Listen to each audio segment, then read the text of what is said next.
Andohananahary izay tafafoa aloha ihany no mahazo rano eto amin'ity loharano eto amin'ity tanàna kely tsy lavitra andrenivohitra ity.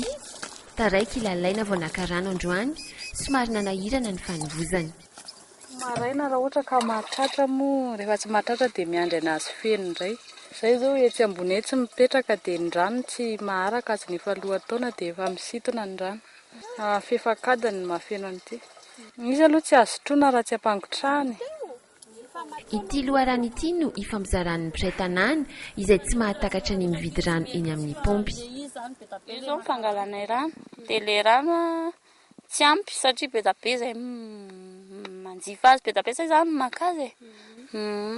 Ina no antony hoe eto no mandeha fa tsy any amin'ny pompy?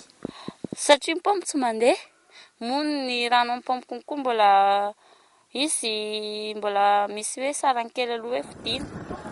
Ity io pompy io, eto indray mbola olana iray lehibe nitosiky ny rano. Tena nambebena ty fa zao ngamba efa mizarazara le rano satria mety misy maka any ambony any dia lasa kely le aty ambany aty. Lany fotoana amin'ny famenoana ireo siny sy bidon araka izany ireo mpatsaka. 30 ariary ny vidin'ny rano amin'ny bidon iray, 200 ariary kosa ny fitaomana izany ho any amin'ireo tokantrano mampatsaka rano. Eto izy mandoa 30 makarany dia efa tonga any amin'ilay olona izy 200, 300. Zao ohatra ka bidon 10 eo amin'ny adiny iray eo. Hita aloha efa tena mandeha be dia atsasakato ny bidon 10.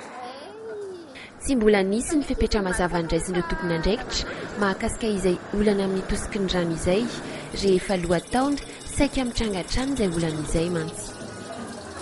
Ny pression an-drano ity zany dia tsy ampy mihitsy ilay rano fa kely mandeha ohatran'izao. Vao tonga ny lohataona zany dia kely mandeha amin'io rano io, kely mihitsy mandeha amin'ity rano ity dia ataoko hoe ny raha bidon anankiray zao raha hoe lohataona eo amin'ny fefakadiny vao feno indray.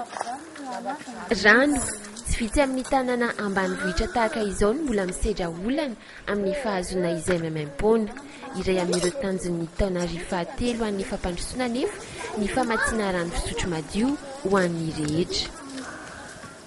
Rehefa fahavaratra tsy lanilaniana ny rano ety amin'ity faritra Anjomakely ity, na eny amin'ny lavadrano izany na eny amin'ny loharano, tahaka izay ihany koa tsy misy olana ny eny amin'ny pompy publika mahakasika ny tosiky ny rano. Rehefa lohataona kosa dia tahaka izay ny fahasahiranan'ny mponina ety vao mahazo rano.